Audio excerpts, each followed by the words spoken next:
Hey everybody, it's Erin and we are back doing some Christmas cards. Now, I am hosting a card swap, where we're each going to make anywhere up to 50 cards in batches of 10. So you can do 10, 20, 30, 40, 50.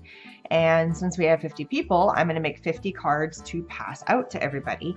And this is the first batch that I'm creating. Now, part also of this is also has to do with my kit that I created for Canvas Core, and this is one of the pieces that is in that kit. So there's actually 2 sheets, and stay tuned to the end because I'm going to give you some information about a giveaway to get the entire kit, which looks like this. It's a lot of stuff and it's a pretty good deal, and one lucky person is going to win that kit, but take a look at the end of the video to learn how. All right, so what I have done, since I have 2 sheets of this, is I went ahead and I cut out, as you can see, all of these little triangles everywhere you see them. Every single piece. You know, like this one came from here. All right. Now, when I cut out all these little, not triangles, sorry, they're squares. They're actually squares. I can't even think. They're diamonds. I'm losing my mind. All right, so when I cut them all out, I ended up with 1, 2, 3, 4, 5, 6, 7, 8, 9, 10, 11. 12. There's another one. So I ended up with 12 total. And then I cut them all down to squares. I cut right on the edge of the stitching. So as you can see, they all have a little bit of the stitching, but not 100%. I didn't want to cut any of them too short or too long. So this used up an entire 12 by 12 sheet. And the good news is I still have some of the pieces left, because not all of them were full squares. Some of them are triangles. This is where the triangle word came from. So some of them are triangles, and I wanted to keep them because I might use them for another project, because when I created this kit, I had in mind a whole bunch of different projects, not just one, a whole bunch. It was like a Christmas craft fiesta, but it didn't all just have Christmas in it. So that was the theory behind creating this kit. So project number 1 is taking one of the sheets and making a dozen cards. You could take some of the other card stock that is in the kit that is to make your card base, but I just use the card base that comes from Canvas Core. This is just a pack of 50 and they're white, and that's what I'm starting with as a base. They come like this, and so all I'm going to do is I'm going to take one and I fold it in half. So I'm going to take you through how to make it. Now, keep in mind, every single card is going to be a little tiny bit different because the images are different, but the concept of what the design is exactly the same. So that's what I'm going to take you through right now. So the first thing I did is I'm going to round the corner. So I just have my little corner rounder puncher, and I just snap the edges of all of them. Ah! They're flinging in my face. It's fantastic. All right, the next step that I did, and I think I have this measured wrong, is I'm taking 2 sheets of vernia foiled paper. This one happens to be in Gold Starstruck. Look how pretty. And this one is an ebony glossy, and it's actually got gold on the back, but I'm just using the black because I like the contrast of the black. All right, so from there, as I squish all this down, I'm going to cut this down, and the outside square, and when I do this for all the cards, I'm going to cut, like I cut all these, and I already punched all these, then I'm going to cut all of this, then I'm going to cut all of these. I'm just doing one for you. You get to see the single version of the whole thing. So this little square, because this square measures, and I'm trying to remember again, it's right at the almost 3-inch mark. So I'm cutting this square to be a little bit bigger, about a ½ an inch bigger. So this is going to be 3 1/4. That's my thing falls out. So I mismeasured when I first cut them. So I'm going to recut this guy to 3 1/4.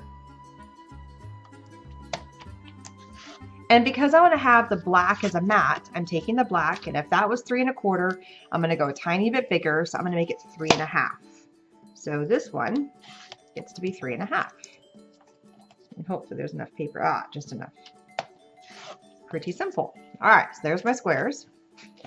And this just gets matted on top of here. So I'm just going to use a little bit of Xyron adhesive. This is my little tape runner. Zip, zip, zip. I feel like having my little guy out today. I could pull my big one, but it was sitting right here, and I thought, oh, that's just easy. Okay, so now I'm going to take this piece, and I'm an inker.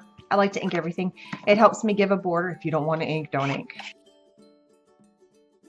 Ink the edges of that. I am also going to ink the edges of my card to give it that pop. Give it that extra little layer of something going on there. And if it's not a perfect You know, if it's got some roughness, I'm cool with that because this is kind of a rustic but clean. This is what I would call the CAS, or a clean and simple card. Okay, next step is I'm going to stamp. Now, before I stamp, I do want to place this piece down because I want to make sure I'm not completely too high or too low. So this gets squished all the way up at the top, which gives me a nice solid base here at the bottom to do my stamp. Now this stamp came from a set from Brutus Monroe, and I like the Very Merry. It fit just perfectly, and I'm gonna realign this because I put this on crooked and it was driving me crazy as I was stamping the other one. I want the Very to be, there we go. And this actually has lines on it. I got this stamp block from scrapbook.com, and I like that it's got little grooves that I can kind of hold, and then I can come in and stamp. And keep in mind also that this thing is going to go right here in the center, and I got plenty of room for that. So I'm using my ink, just a good detailed black ink. This one also came from scrapbook.com, and it's doing a really good job giving a nice dark image, which I think is awesome. So come in here and stamp. And there it is. And look how good and clean. Nice firm stamp down, and you're good to go. Okay. Next step is I cover up my ink.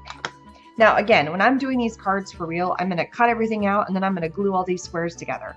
And then I'm going to go in and stamp, and I'm going to go in and ink. I'm going to do each phase at the same time, so I'm not running around like a chicken with my head cut off trying to figure out what to do next.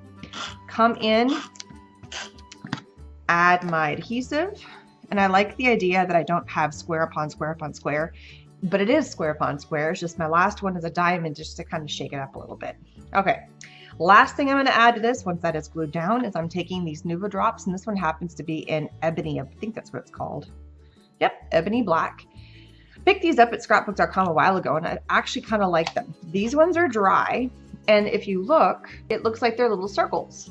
It looks like I've just put little, you know, dots on there, but it came from this. So using something along like this, if you're going to mass produce cards, instead of buying a whole bunch of adhesive, you know, I have them sticking out here at first. I thought maybe I would use this, and I thought, no, I have the Nuvos.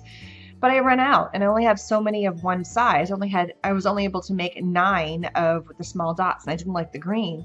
I didn't have any black ones, so I thought, well, this is a good way. And I'm going to be able to make a ton of cards just by making little black dots. Now, here is the hint. When you go in and you push, start on a scrap piece of paper to get the flow going, to get the feel. And I always forget to that. Get this, and then you've got the pressure. Get a couple drops kind of under your belt, and then come in and make your dot and lift up. I do the 4 corners first. And on the first card, I felt it needed, I'm going to turn it around on me. It needed a little bit more than just the 4 corners. So I came in on the center right here, and I'm just lifting up. Some people say make a little turn, but I'm going to show you a trick at the end. So just dot, dot, dot, lift up, put it off to the side, lift up my card, and just tap on the bottom. All I'm doing is doing this on the bottom of the card, and it's getting rid of that little peak and letting my card just rest. And then it looks like little perfect dots. See that? There's no top or peak. Plus this stuff does a pretty good job of not giving you a peak, which is nice.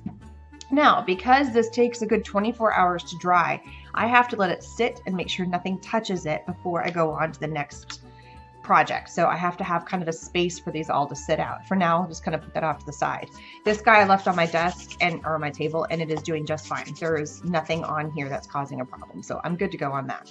And that's it. Simple, really hard card, right? All right. All right, now to the giveaway. It's pretty awesome. So I created this huge kit. Here it is again. It's worth $77, but they are for sale at Canvas Core for $49.99. But I have an entire free kit to give away. Isn't that awesome? So all I need you to do is, first I had a video where it showed all the pieces to the kit, and a little iCard right up there. It's also at the end of this video. So check it out there. If you leave a comment on that video, it's a chance to win. You leave a comment on this video, it is a second chance to win. And there will be further videos showing how to use this particular kit in different ways.